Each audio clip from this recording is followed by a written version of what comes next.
Guys,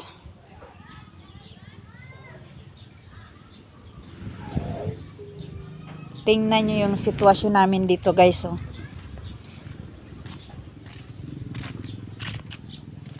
Mga ilang araw na po guys na nagli-labor dito sa dryer guys. Hanggang ngayon guys, hindi pa rin tapos guys, oh.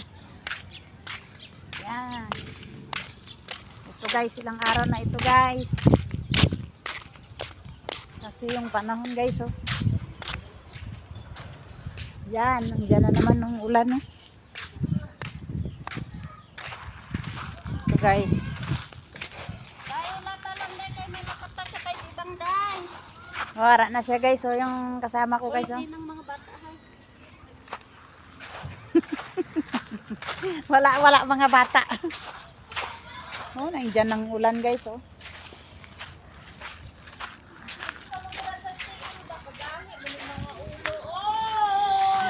Kung pwede lang sana mag-abroad kami guys, ginawa na namin guys kasi nakakapagod na dito sa amin guys. Nakakapagod na talaga mag-labor guys.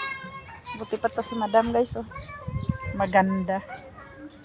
Ayaw payagan ng asawa na mag-labor guys kasi masasayang yung beauty niya guys. Thank you for watching, babo.